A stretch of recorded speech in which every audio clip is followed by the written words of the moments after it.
Bulan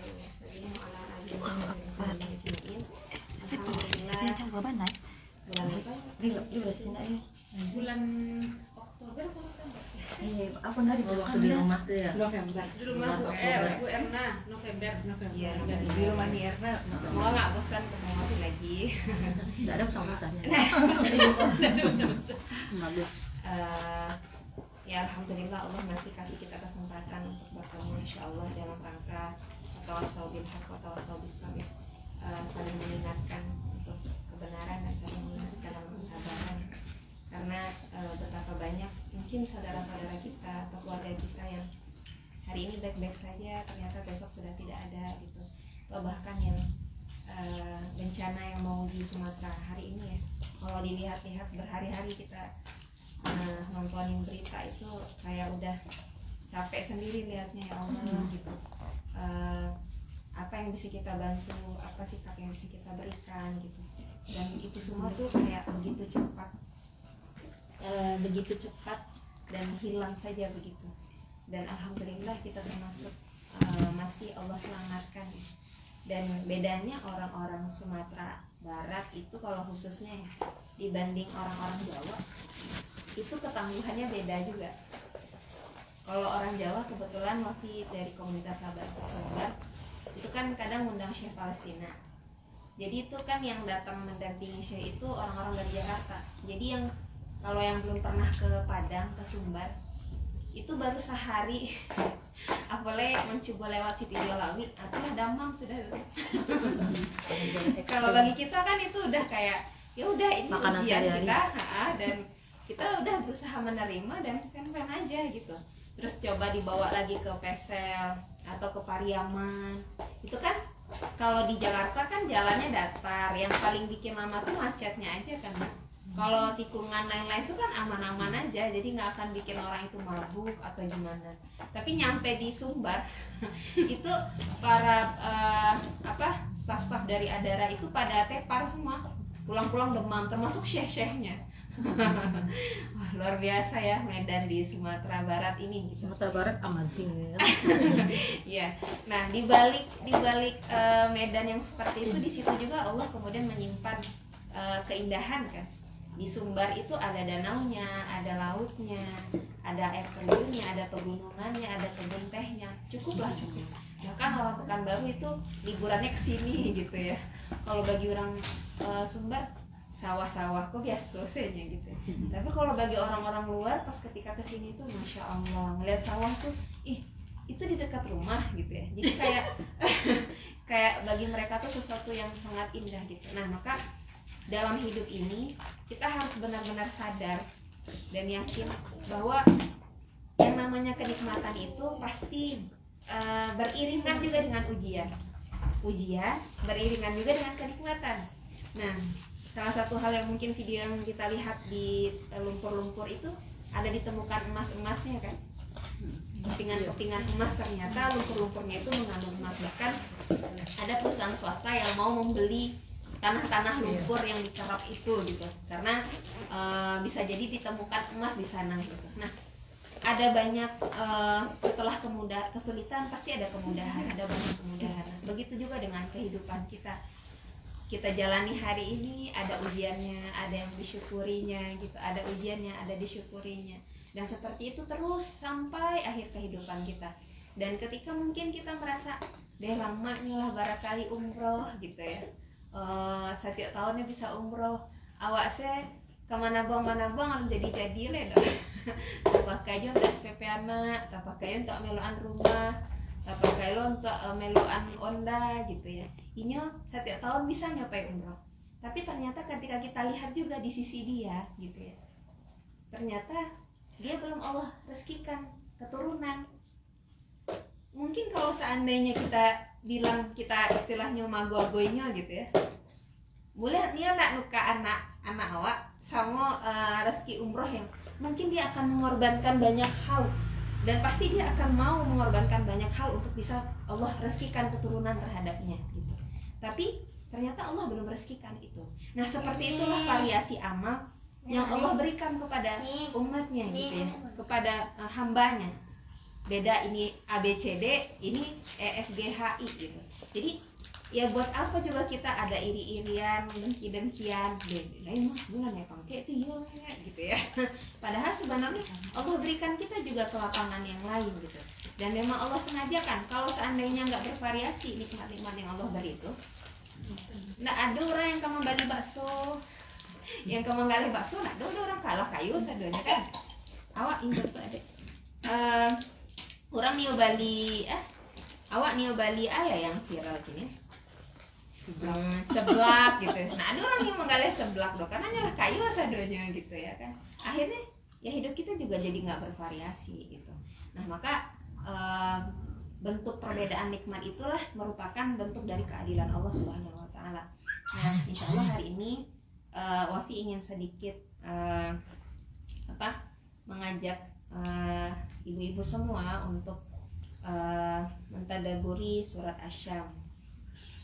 Nih, Asy-Syams itu ada berapa surat? Berapa ayat? Pada bawa buku kan? Iya. Nanti ada ujian semesternya. Jangan. Enggak, nanti kalau udah dapat materi semua, nanti giliran aja Bunda yang ngasih. Besok ibu ini, besok ibu, bulan depan ibu ini gitu. Enggak perlu ngundang ustazah lagi. Udah jadi ustazah semua. Gitu ya. Nah jadi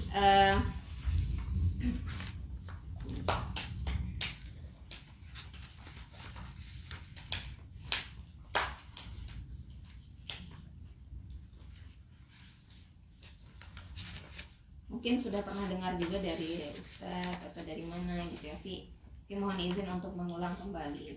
Nah surat Asy-Syams itu kan terdiri dari 15 ayat ya. Itu 11 ayat 1 sampai 10 itu merupakan ini Allah ya, apa bahasanya, sumpahnya Allah gitu, demi matahari, demi bulan, demi siang, demi malam, demi langit, demi bumi, demi jiwa, kemudian demi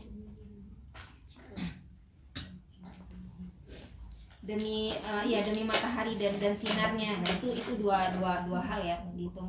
Demi bulan saat mengiriminya, demi siang saat menampakkannya, demi malam saat menutupinya, demi langit serta pembuatannya, demi bumi serta penghamparannya, demi jiwa dan penyempurnaannya gitu ya. Nah berapa kali dalam 7 ayat ini Allah menegaskan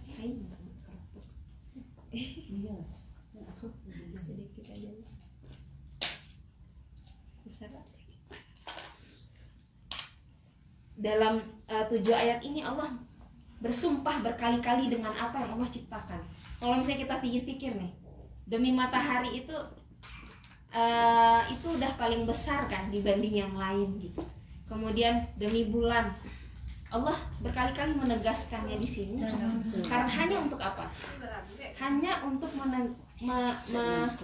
menekankan bahwa manusia itu Allah ciptakan dalam kesempurnaan ya.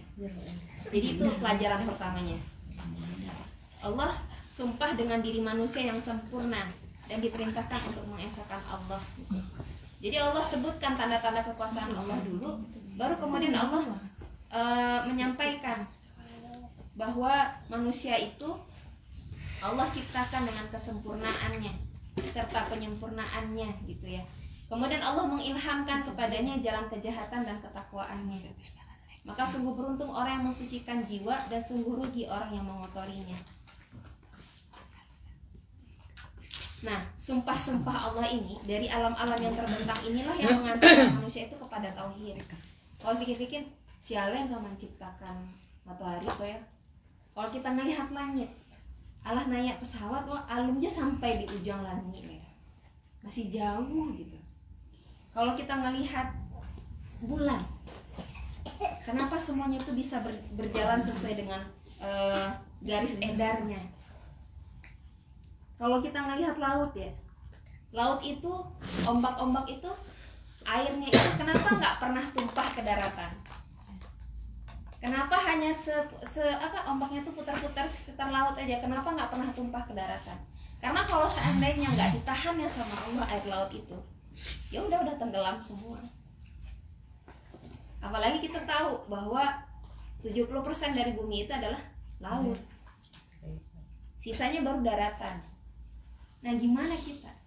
Tapi itu semuanya atas kehendak Allah Subhanahu wa taala. Nah, Allah sengaja ngasih tahu kita di surat Asy-Syams.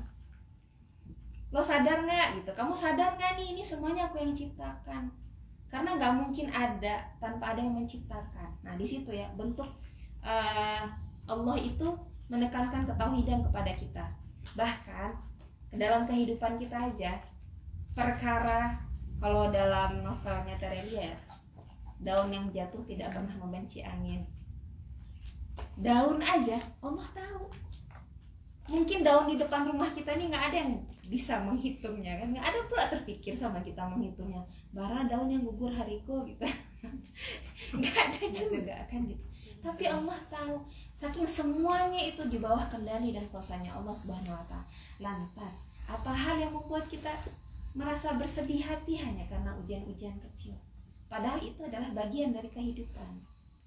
Hanya gara-gara mungkin tadi aku kajian bersama Ustadz Choi terkait tauhid ya. Jadi sosok kita ini, kalau ingin ada yang mengatakan bahwa hidup ini sudah semuanya dalam kendali Allah. Jadi nggak usah berbuat apa-apa. Intinya udah bakal kayak gitu juga kok gitu. Itu pendapat yang pertama. Pendapat yang kedua, semuanya nggak akan kita dapatkan tanpa usaha. Yang mana yang benar? Ada yang benar nggak?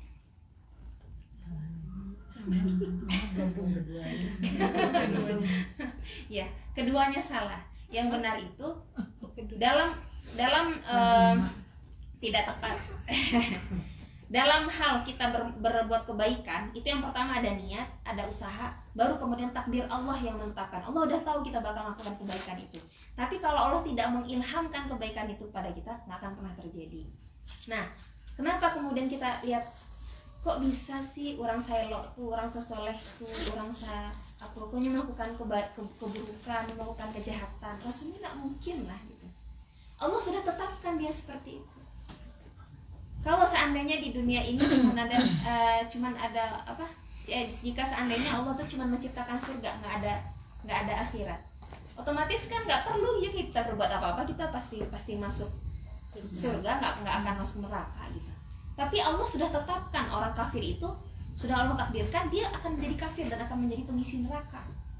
Maka bersyukurlah kita atas niat baik kita dan usaha kita, kemudian Allah menakdirkan kita menjadi orang baik, orang-orang yang beriman, orang-orang soleh. Karena fitrahnya kita itu muslim kan, seperti bagaimana kita dilahirkan itu dalam hadis ya, sesungguhnya setiap anak itu diciptakan dalam kondisi fitrah. Orang tuanya lah yang menjadikan dia Majusi atau Nasrani. Kenapa nggak ada di situ dibikinnya Islam? Kenapa Nek? Mungkin takut nenek-neneknya ngantuk nanti nih, nenek sama ibu-ibu ya. Kenapa di situ nggak ada kata-kata Islamnya? Kenapa di situ Majusi dan Nasrani? Kenapa nggak orang tuanya yang menjadikan dia Islam, Majusi atau Nasrani? Yuk kenapa? Karena fitrahnya, Nanti dikasih hadiah buku. Karena fitrahnya Islam. Ya, karena sejatinya fitrah itulah yang Islam. Walaupun dia lahir dari keluarga orang Kristen, keluarga Buddha, Hindu, fitrah itu yang Islam. Jadi anak-anak kecil itu lahir dalam keadaan fitrah. Orang tuanya lah yang sebagai etalase keimanannya. Oh, ibu agama ibu apa bu? Oh, Islam. Oh, Islamnya suka telat-telat sholat ya? Oh, kayak gitu Islamnya. Oh, Islam tuh suka marah-marah ya? Oh, kayak gitu Islamnya. Berarti Islam yang dia lihat bagi anak-anak kita itu adalah akhlak dan sikap dari orang tuanya. Itu etalase keimanan pertama yang mereka lihat. Anak kecil mana bisa paham soal iman? Yang dia paham, oh Islam itu begini, Islam itu begitu. Mungkin sering kita mendapati atau kita ketemu cucu-cucu kita atau anak-anak kita gitu ya. Misalnya kita mau sholat, ketemu tuh waktu tuh di di sebuah musola ya, sebuah musola. Terus anaknya mau ikut sholat, usianya mungkin baru sekitar 3 tahun. Tuh dia rempong nyari mukena, kan kalau ibu-ibu tuh sedang di perjalanan ya kan nyari mukena gitu. Terus kata ibunya, "Ya enggak usah sih lah pakai mukena, mau pakai mukena juga gitu. Ya enggak usah sih lah pakai mukena, nara age nak kita kok kita yang merusak fitrahnya." Paham ya, Bu? Dia mau pakai mukena, dia mau menutup aurat, tapi orang tuanya bilang, "Enggak usah sih lah." Orang tuanya yang merusak fitrahnya. Keinginannya dia mau menjalankan agama sebagaimana yang dia lihat. Tapi orang tua, atau kayak Wafi pribadi ya. Misalnya kalau mau pergi, kadang sibuk nyari kaos kaki. Terus Hilmanya juga sibuk, kita kepepet nih waktu lah kata lambe nih kamu jadi kaos kakinya tadi mah. Terus salah. Padahal sebenarnya anak itu udah mau melakukan hal yang baik, tapi kebanyakan orang tuanya yang membuat dia nggak sesuai dengan fitrahnya. Atau kadang mungkin awak lah ke sholat lah ke Allah Akbar, mau ikut sholat gocie tapi baru doa lalu lah tambah kopi kerajo kopi sholat langsung gitu ya. Orang tuanya lagi yang membuat anak itu tidak sesuai dengan fitrahnya. Jadi Allah itu sebenarnya menghadirkan keimanan itu sudah ada dalam jiwa kita itu sejak lahir. Nah orang tuanya lah yang menjadikannya.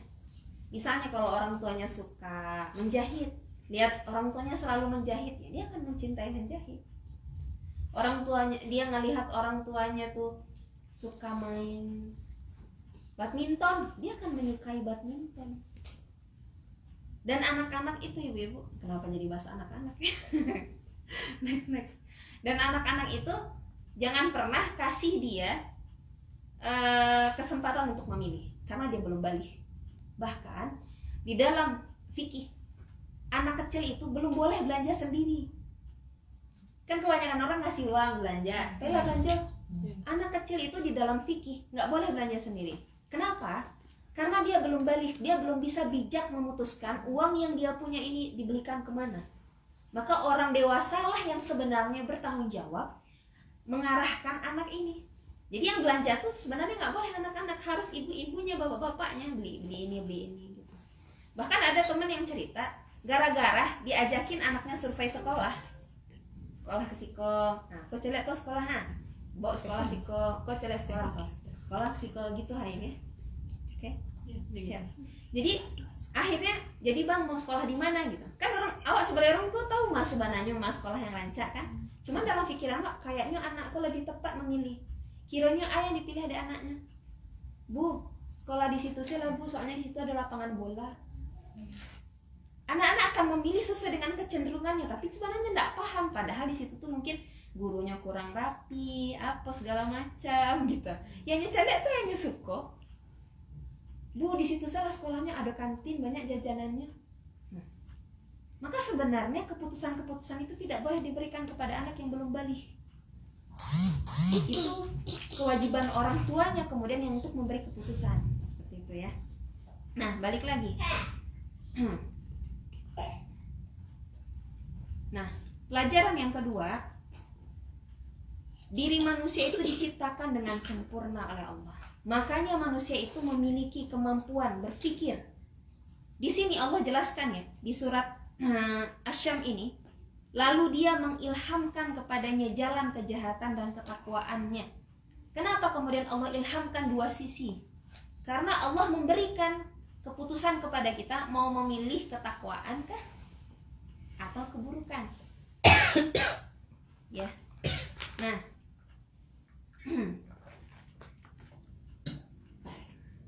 Manusia itu diciptakan dalam keadaan seimbang dan siap menerima petunjuk. Fitrah ini kemudian menjadi modal utama untuk mengenal Allah dan membedakan kebenaran dan kesalahan. Manusia itu dapat rusak tergantung pilihan hidupnya. Ibaratnya nih,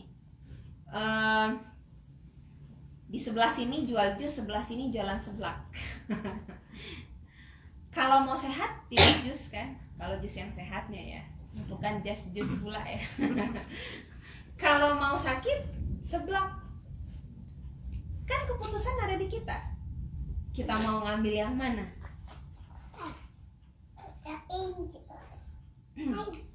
Nah, jadi Allah karuniakan kita pikiran agar kemudian kita mampu memilih mana yang membuat kita dapat terjaga atau kemudian membuat kita menjadi rusak gitu.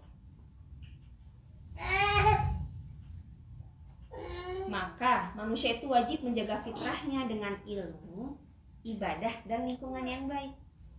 Agar kita tahu sesuatu ini buruk, maka kita butuh ilmu. Ibaratnya nih, kenapa kita tahu seblak itu kurang sehat? Karena kita tahu kan isinya apa aja. Kita tahu itu gara-gara apa? Gara-gara kita punya ilmu. Tapi kalau nggak tahu, oh seblakku bergizinya, ada taluannya, ya kan sih?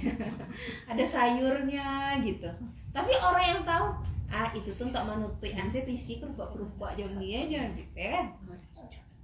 Orang yang berilmu akan berbeda cara pikirnya dan butuh lingkungan yang baik. Nah, seperti ibu-ibu inilah ya, saling mengingatkan, saling memotivasi. Sebentar lagi Ramadan, 39 hari lagi ya. Semoga Allah sampaikan kita ke Ramadan dan mari bersiap karena sekarang masih di bulan Rajab. Karena nggak bisa tuh di Ramadan aja udah, nanti target di Ramadan aja, nggak akan mungkin kuat kalau nggak dilatih dari sekarang. Jadi mari bersiap sama-sama kita. Semoga Allah karuniakan kepada kita Ramadan dan bisa maksimal juga menjalani hari-hari di bulan Ramadan. Kemudian pelajaran yang ketiga ya. Ketiga udah tadi. Udah ya, udah. Kesempurnaan berupa ilham menjadikan diri manusia mampu membedakan antara kefajiran dan ketakwaan. Nah, Allah tuh membuat kita bisa, makanya kebanyakan kita kalau seandainya ada hal-hal di dalam hati kita tuh taraso, kok rasanya enggak apa udah lah. Enggak tanah enggak tidak. Nah, itu berarti masih ada ilham di dalam diri. Tapi kebanyakan kita sering mengabaikannya. Apa adanya dah kembali makan silah.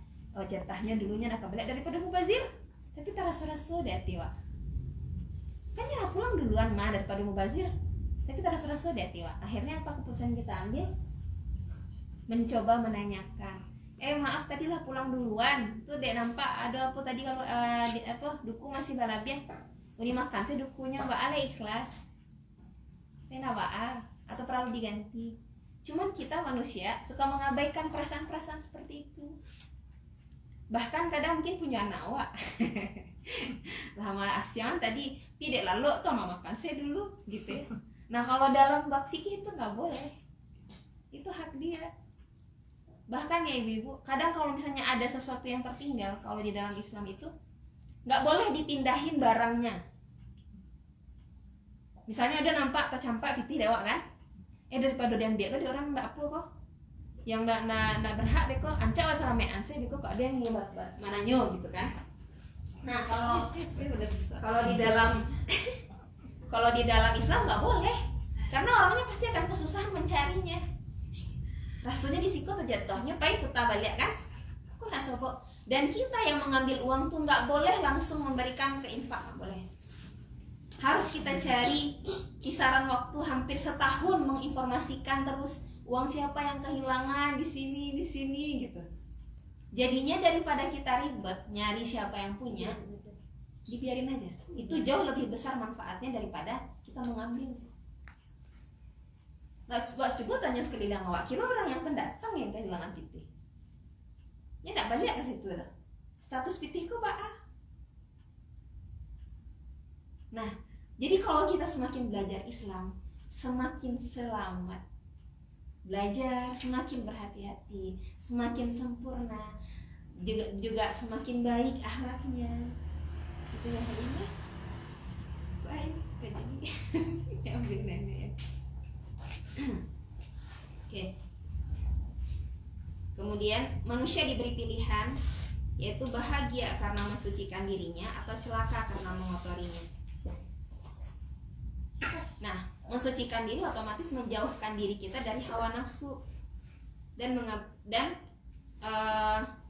menjauhkan juga akal kita dari subhat dan fisik kita dari maksiat.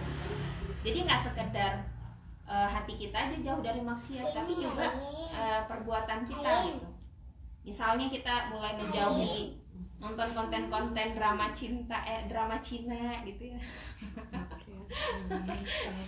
Wah, ada lihat kayaknya ibu-ibu suka banget tuh drama Cina yang singkat-singkat gitu ya. Padahal kan nggak ada juga manfaatnya dan ceritanya rata-rata sama gitu, kayaknya dibikin lakonnya aja berbeda-beda. Kenapa? Ya, nggak apa-apa. Sini. Menangin. Masih nggak Mafi? Iya bu. Iya maaf. Oke. Kemudian, nah bagaimana kita mengimplementasikannya dalam kehidupan kita? Yang pertama, menguatkan tauhid melalui tafakur alam. Jadi kayak contoh Galodo kemarin, itu bagian dari tafakur alam. Alhamdulillah Allah masih jaga kita, masih selamatkan. Kalau di Kampung Bunda yang tanah bergerak tuh ya bu. Iya. Nah sekarang tuh yang lucu, yang apa yang simhol Simhol yang Iya. Sekarang pikir-pikir kok orang dibiarinnya aja, orang tuh mempercayai air itu adalah air obat. Terus Mbak Nilo 2000 bukunya kan. Iya kadang-kadang Pak Allah di orang kampung awak gitu. Iya, jadi kelama jadi salah. Ganti plastiknya biasanya Bu. Oh iya 2000. Jadi ya Allah, maksudnya orang tahu ranah Minang nih adat pesan di sarak-sarak pesan di kitabullah gitu. Tapi kenapa udah jadi kayak mulai aneh-aneh aja jadinya. Apa orang, bahkan orang-orang tua yang payah-payah malangkah tibo kasih tuh kasih penasaran ya, tibo kasih tuh gitu kan. Padahal itu kan apa sih namanya, Ya kan, setuju banget.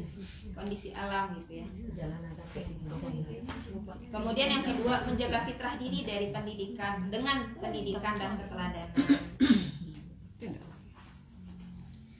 Jadi pendidikan tauhid itu dan akhlak menguatkan hati. Pembiasaan ibadah melatih tubuh untuk taat. Jadi mulai target di Januari ini resolusi 2026 biar nggak jadi wacana aja. Jadi targetnya Bismillah, sholat 5 waktu, nggak ada terlambat, nggak ada di penghujung waktu, minimal itu dulu di tahun-tahun kita. Nggak usah lah bahas-bahas sholat sunnahnya dulu. Sholat saya tepat waktu, alah usahawan tepat waktu tarik, nggak di penghujung kita. Nah mudah-mudahan Allah melihat kesungguhan kita, kemudian Allah takdirkan kita untuk melaksanakan amal-amal kebaikan-kebaikan yang lain. Karena kita berharap pertemuan dan perjumpaan dengan Allah dalam kondisi husnul khatimah. Yang orang yang di mana? Yang sedang sholat tuh kalau bayan ya, masih kesobok dengan muka nahnya gitu. Anaknya lah lari katanya tibunya sembayang, padahal mungkin lah buruh-buruh kancang kan. Kok bisa ya beliau masih dengan tenangnya melaksanakan sholat? Kira-kira kalau di posisi itu yang mau lakukan? lari lari. Nah, belum tentu kita kemudian mampu bersabar dan bertahan dengan kondisi. Tapi kadang alhamdulillah itu kejadian orang-orang di sekitar pun tidak melaksanakan sholat dengan alasan kotor. Padahal ibu-ibu dalam kondisi lumpur segala macam itu banjir nih, setinggi ini katanya dia terendam kan. Nah, itu gimana sholatnya tuh? Ya seadanya aja sholat. Iya. Karena dia nggak mungkin sujud kan? Iya. Setidaknya mungkin sedikit gerakan yang dia lakukan menandakan dia sujud. Tetap harus sholat, walaupun dia ngerasa nggak suci segala macam. Nah, tapi karena ilmu itu nggak sampai, banyak orang beralasan kondisi ada darurat mana kabarangnya Allah gitu. Nah itu perlu, apalagi kalau misalnya ada keluarga kita yang sakit, kita dampingi keluarga kita yang sakit nih. Mak kumah anak mandi anak bisa sholat dah. Nah itu kita yang bertanggung jawab kemudian memberi pemahaman. Tetap ada kewajiban sholat bu. Bahkan ya ibu, kalau misalnya kita sakit, misalnya luka tangan pak, itu diperban tangan pak, wah udah sempurna nak udah pak, Enggak kan? Bagian lo kan nggak bisa awak wuduan loh. Bagian lo jangan jadi kok. Maka sholat awak yang waktu selama tangan waktu diperban harus awak ganti. Tapi awak tetap harus sholat waktu itu. Tapi belum sempurna nih. Diusap pun enggak bisa. Maka tetap tutup ini kok. Bahkan sholat awak yang misalnya anda temukan air, emang setidak menemukan airnya dan kemudian awak bertayamum, sholat itu harus awak ganti. Ketika awak menemukan air, Kok diganti ya? karena tidak sempurna loh. Tidak sempurna rukunnya dah. Itu yang dipelajari berdasarkan fikihnya gitu. Jadi kadang kan hal-hal yang kayak gitu menurut lo akan malah sembahyang. Menurutlah selesai kan? Kiranya ternyata masih ada kewajiban awak yang harus awak sempurnakan. Jadi harus dicatat. Oh awak sholat 5 hari awak tangan aku diperban, sehingga wudhunya itu nak sempurna dah. Harus awak ganti. Ketika awak sholat kayak gitu nak sempurna dah. Awak tayamum waktu itu, maka harus awak catat. Itu tuh harus awak ganti sholatnya kita. Ketika awak lah dapet sampai yang telah memungkinkan untuk awak sholat dengan sempurna. Cara menggantinya gimana? Kodok sholat aja di waktu kapan kakak bisa. Misalnya zuhur waktu itu. Nggak harus Tidak harus di waktu zuhur itu dong. Karena aku nak tahu detek, aku nak sampai waktu buat subuh. Tapi karena dek wak misalnya hutang wak kini kan, salat subuh cie, salat asar, wak dia tihuto gitu han misalnya kan nak sempurna salat wak doh gitu. Salat di waktunya tuh jo. Nah tuh kan misalnya kayak sholat subuh nggak bisa di jamaah doh gitu. Kemudian malah sampai di rumah wak baru sholat isya malam jam 1. Nah, misalnya sholat subuh wak ada kan, otomatis ganti saya langsung saya dojo di waktu itu. Tapi harus wak catat dan wak niatkan wak mengganti sholat yang sebelumnya. Kelamaan ya? Enggak. Kemudian menyucikan diri dengan amal soleh dan muhasabah. Nah, ada 3 hal yang bisa menghapuskan dosa ibu-ibu semua. Kalau dosa kecil, mau pek wa, berkata kotor wa, melakukan hal ketek wa, itu bisa diganti dengan amal soleh yang lain. Misal berbagi ke tetangga, menjamu tetangga, membukakan puasa tetangga, gitu, tersenyum, atau hal apapun itu. Nah, itu bisa mengganti ini kita ya, mengganti dosa kecil-kecil kita, bisa menghapuskan dosa. Kan dosa kita dicatat ya, amal dan dosa kita dicatat oleh malaikat rakib dan atid. Nah, kalau misalnya kita melakukan dosa kecil, ada dalam hati kita tahu itu kan misalnya itu dosa kecil. Nah, dia bisa hilang ketika kita melakukan amal-amal soleh yang lain. Nah, ada yang nggak bisa dihapus dengan amal soleh. Apa coba? Dosa besar. Dosa besar itu hanya bisa dihapuskan dengan taubatan nasuha. Taubat yang sebenar-benar taubat. Nah, sekarang jadi masalahnya apa?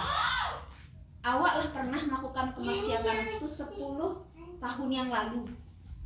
Kemudian kini ketika ahbaran nak, awak cari ton dosa karena awak dia. Dulu awak pernah kayak gitu.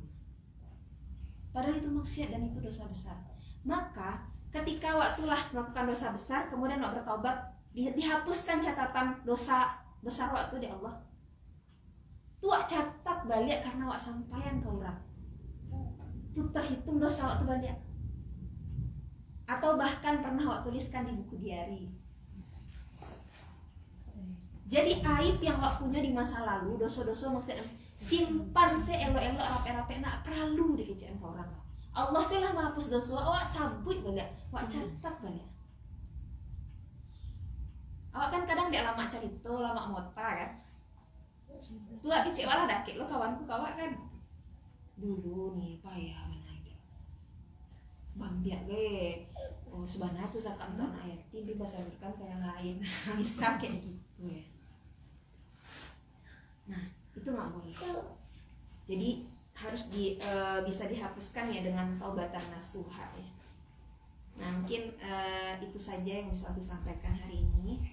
Mudah-mudahan sedikit ini bisa bermanfaat dan bisa memperbaiki diri kita lagi ke depan. Terus kemarin sedikit karena tadi tersinggung anak yatim